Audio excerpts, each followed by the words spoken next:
Warning, this reading contains subject matter that may be disturbing or distressing to many. Listener discretion is highly advised.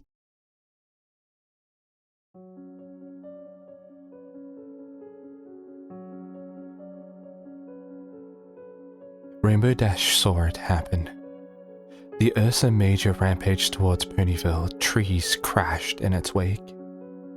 Applejack and Pinkie Pie galloped alongside, tossing boulders and bucking at its flanks. Fluttershy zipped ahead, evacuating helpless creatures from destruction. Rarity dazzled and distracted the beast with spells. Rainbow herself flew interference, knocking down any hurdle debris before they could damage their outlying buildings. Their combined efforts slowed, but didn't stop the creature.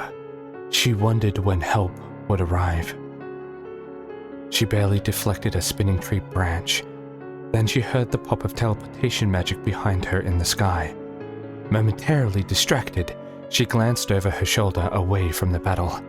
I came as fast as I could! Twilight Sparkle yelled over the Ursa's roar. Dust and cloud swirled in the wake of her oversized wings. What's the situ? Rainbow could only watch as a boulder the size of a wagon hurled past her shoulder and hit Twilight with a wet crunch. The sound echoed through the sky, distinct enough that every pony glanced upward. Even the Ursa Major paused in surprise. Boulder continued in a lazy arc and landed a quarter-mile away, plowing a dirt trench 40 strides long before grinding to a halt. With the crystal clarity of her flyer's vision, Rainbow thought she could see the hint of red and purple wingtip underneath it. Why was it red? Some pony screamed, the Ursa Major snorted and set its sights on the nearest outlying cottage.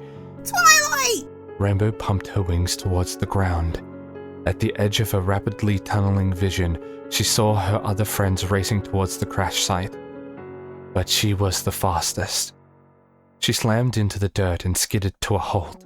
No, Twilight! Pinkie Pie caught up, somehow ahead of the others. Where is she? Under! Rainbow cried, pulling at tons of unyielding stone. Help me! You have to break it! Pinkie's face contorted, sick. Okay, hang on! She shouted.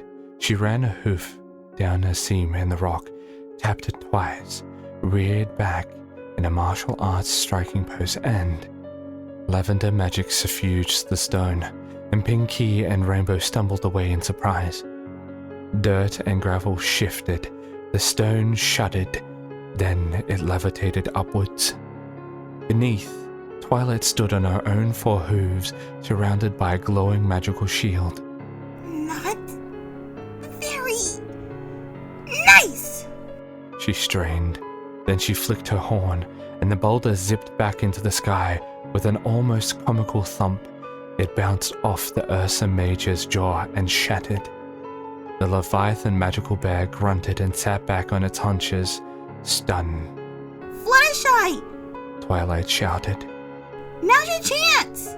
Slower than the others, and distracted by helping various animals, Fluttershy had been at the back of the pack. She nodded and reversed course, zipping towards the Ursa. If any pony could calm a raging monster in a moment of surprise, it was her.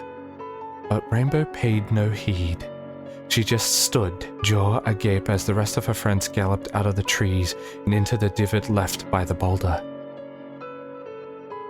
Applejack gasped in relief. Land's sakes, Twilight. Y'all gave us a mighty scare. Oh, goodness! I'm so glad to see you're okay, darling.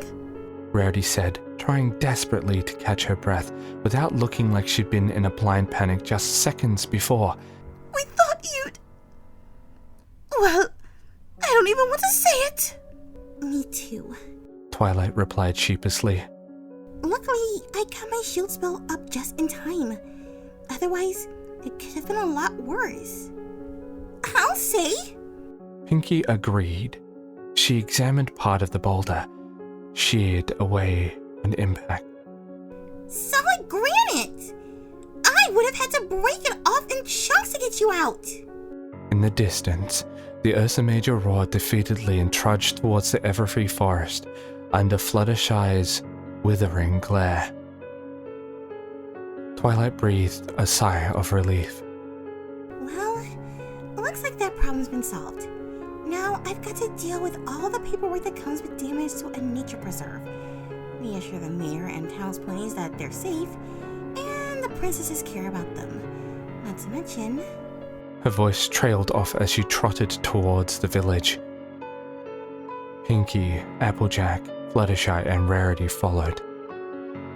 They were all too distracted with relief to notice that Rainbow was still standing aghast in the crater, staring at the back of Twilight's head.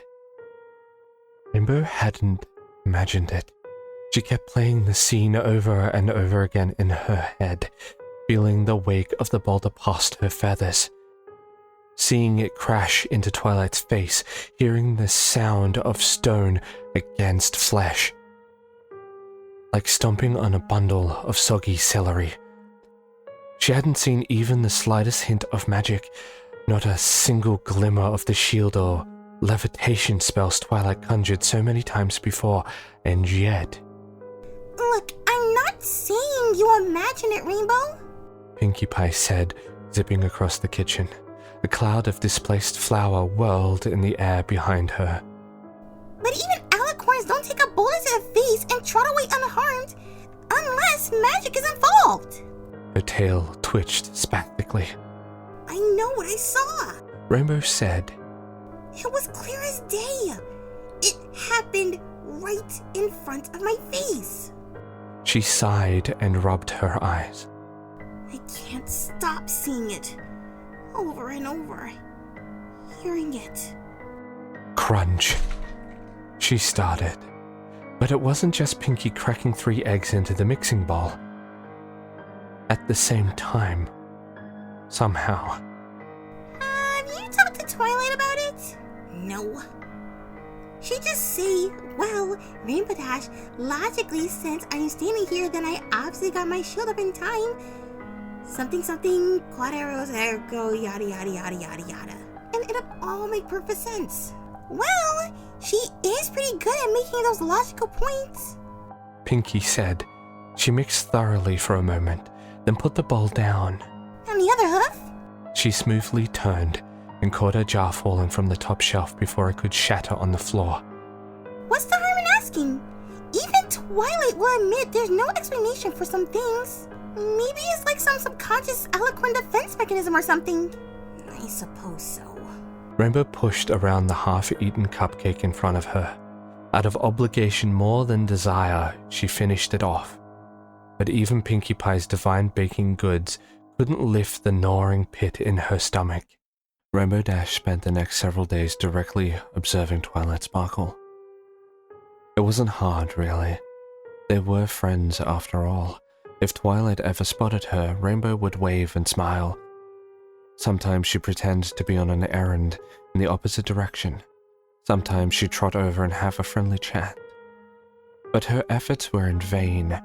Not much happened in Ponyville in an average month. Certainly not anything exponentially dangerous like an Ursa Major attack. Plus, Twilight was an alicorn princess. She's growing out of an awkward phase with her new wings. She'd become even more coordinated and graceful. She deftly skidded even the most minor obstacles, and her peerless command of magic preceded even the opportunity of a paper cut. By the end of 2 weeks, Rainbow was downright bored. The horror of the boulder incident faded into decentralization, the memory growing mundane as she replayed it over and over. She wasn't sure anymore if she'd seen any magic barrier. But the sound remained. She was almost prepared to let it go. Idly, she followed Twilight into the market, wearing a set of saddlebags for plausible deniability. It was a reasonable cover. Rainbow actually did need groceries. Her icebox was running low on fresh vegetables, and her pantry was frighteningly bare of higher energy snacks. Out of the corner of her eye, she watched Twilight wander into the apothecary, probably for spell components. Rainbow abused herself comparing prices on apples and celery. A loud crash sounded next to her. Snapping her head around, she immediately saw the source, a guilty-looking pair of bowls next to a tilted shelf of glass jars. Now look what you've done! A hurried-looking Pegasus mare shouted. I told you stop roughhousing! No, don't move! You'll step on something! The mare alternated between scolding her foals and apologizing to the shopkeeper Earth Pony, who assured her it was alright as he grabbed a broom and swept glass into a dustbin. With nothing better to do, Rainbow flitted over. One of the foals was standing frozen in a pile of glass, a partly shattered jar next to his hooves. Here, buddy. Let me help you out. She gently hovered over the foal and lifted him off the boardwalk to a safe portion of the street. Thank you so much, the mother said. Her mane was frazzled and her eyes bore dark circles. Oh, swear to Celestia, I can't take these two anywhere. No trouble, ma'am. Rainbow replied with a slight bow. Happy to help. Everything okay out here? Rainbow turned. Twilight trotted towards them out of the apothecary. Rainbow opened her mouth to reply, just as the soft part of Twilight's hoof came down on an ugly shard of broken jar. Ow! Twilight stumbled forward and crumpled onto the packed earth. A surge of excitement, then clammy horror washed over Rainbow as she realized the morbid reality of what she'd so eagerly awaited. Her friend was hurt, and it was exactly what she wanted. The shopkeeper rushed forward. Princess Twilight, are you okay? Hold still. Let me have a look. No, I'm okay.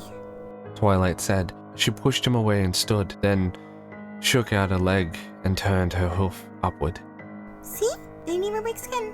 Relief flooded into Rainbow even as her jaw fell in astonishment. But how? She scoured the street for the piece of glass.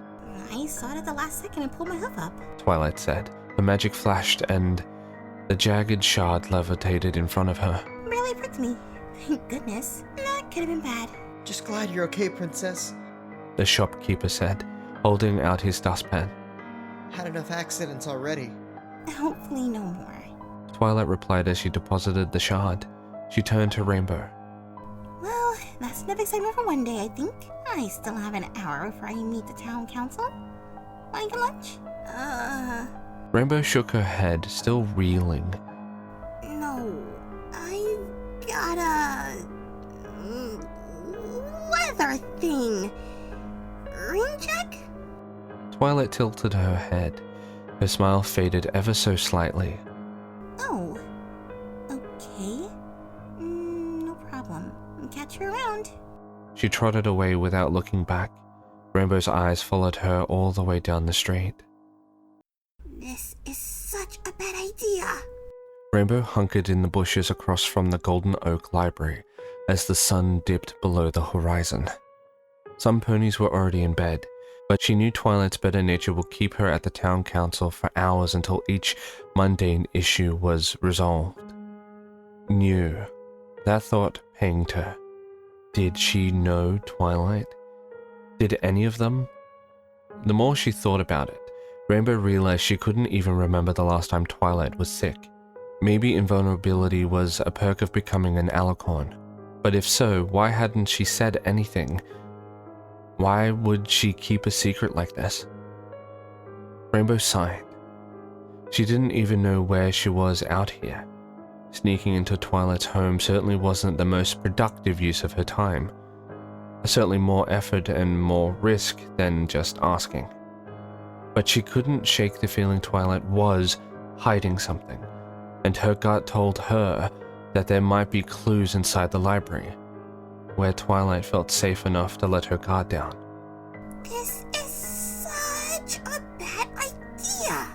Checking the street one last time, she darted through the shadows. Her hollow bones and magical wings made stealth almost second nature, hooves barely bending blades of grass, gliding like a whisper over loose gravel. A few quick flicks around the library found an open upper window. Silent as a field mouse, she slipped inside. After confirming Spike wasn't home, She started simply looking for anything that might indicate Twilight might be mortal. Tissues in the garbage bin from a bloody nose, a drop of blood from a kitchen knife mishap, a first aid kit with missing band-aids, any first aid kit at all. She wasn't surprised her search came up empty. Twilight was an absent-minded egghead, but no pony Rainbow knew just went around casually bleeding on things. Plus, she had Spike to clean up after her. Rainbow's next search was for any earmarked books with hints about alicorn immortality. She gave up quickly, realizing that the library was too large for a middling reader like herself to make any progress finding such a specific piece of information. Plus, Twilight would never earmark books. She just remembered the page numbers. Briefly, she considered looking for journals or private letters, but her consensus pinged at the thought of invading her friend's privacy, even worse than she had already. Nothing was worth the unforgivable breach of trust. With all other options exhausted, Rainbow decided to do a once-over of Twilight's basement laboratory. She hadn't been down there often, but it was the last place that might hold her answers. The basement lab didn't hold any answers. As far as Rainbow could tell, it was just a confusing jumble of wires, beakers full of unidentifiable liquids, crystals of various shapes, and hundreds of pages of near-gibberish calculations and notes. None of it seemed to answer her questions, at least not in any way that Rainbow could understand.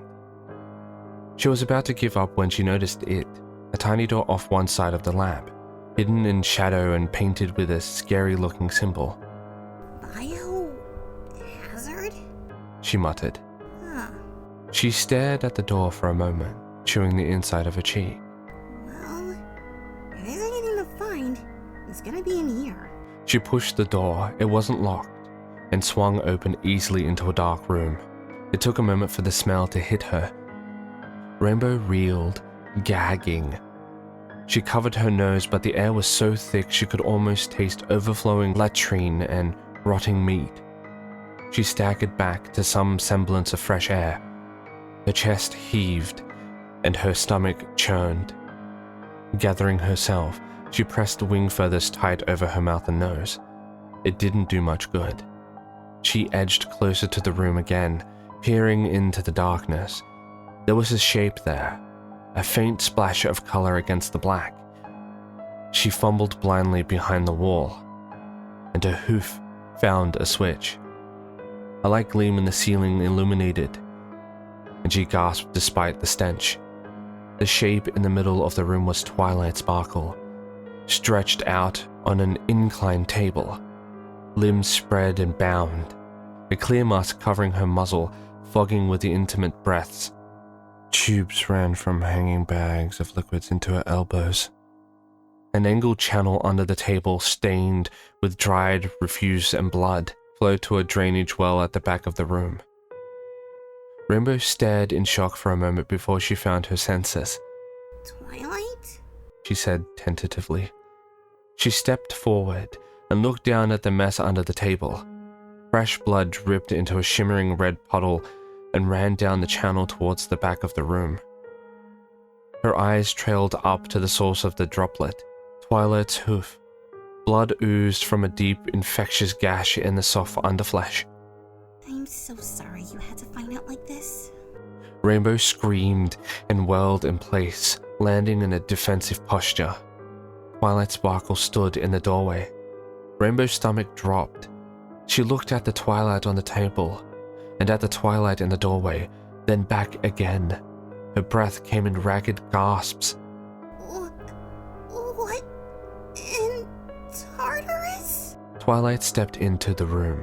Look, there's no easy way to explain. Rainbow jumped backwards, bumping into one of the side walls. A shelf of tools rattled, and a rusty length of pipe clattered to the floor. She snatched it between her forelegs. Don't come any closer! I'm not going to hurt you, Rainbow. You're my friend. Just trust me. Trust you? Rainbow shouted. How am I supposed to trust you? She glanced at the unconscious Twilight again, then back at the other Twilight. What are you? A changeling? No, Rainbow. It's me. Twilight said, stepping closer again. Her face was earnest, pleading. I'm me. I'm not a changeling, it's just... She looked at the other Twilight on the table. This is... also me. Rainbow shook her head, backing around the table. Her hoof slipped on something wet. She glanced around for an escape route. I don't understand! It's me. Twilight repeated. Both of us. I learned, or I discovered, I'm not sure. I found a way to keep myself safe and young, like Celestia and Luna. She took another step around the table. Rainbow's hoof slipped again and she had the sickening feeling of falling. She caught herself with a wing on the wall behind her, and looked down to see she was standing halfway over the drainage well at the back of the room.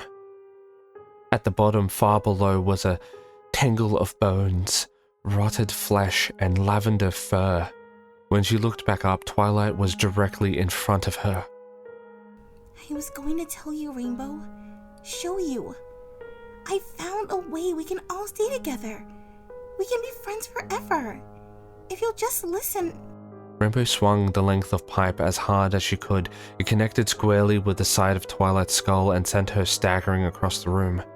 The Twilight on the table cried out as the side of her head caved in like an eggshell.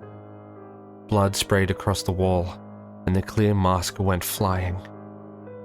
She gasped, chest heaving. Her eyes fluttered open. She looked at the other version of her on the floor, then turned. The side of her skull squished and crunched on the stone table, leaking red and pink. One eye jittered blindly at an off angle, but the other looked at Rainbow with clarity. Her jaw creaked in what looked like 3 separate pieces, but only voiceless gurgles sounded. The Twilight on the floor stirred and dragged herself to her hooves, head completely intact.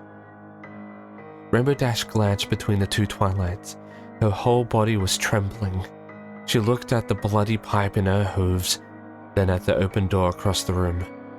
She gulped, dropped the pipe, and launched herself towards freedom with a mighty beat of her wings, just as the door closed with a flash of purple magic, and everything went black. Rainbow Dash blinked her eyes open to blinding light. Her head throbbed. Like I was saying, Her voice intoned patiently. once the surrogate is in place, they'll absorb all the injuries you sustain. She tried to move, but her limbs seemed made of lead. I'm almost sure this is how the other princesses do it, even though they haven't told me. She lifted her head and squinted towards the voice. Slowly, a purple shape resolved across the room. It moved towards her, and the face came into focus. Twilight Sparkle looked down at her. It's really quite elegant, so long as you keep them alive. Are you sure she won't feel any pain? A familiar voice asked. Rainbow Dash felt a churn in her stomach as another shape came into focus. Rainbow Dash looked down at her. Of course not. Twilight said, lifting a clear mask. Once she's under, she won't feel a thing. Rainbow screamed, muffled, as the mask settled over her face.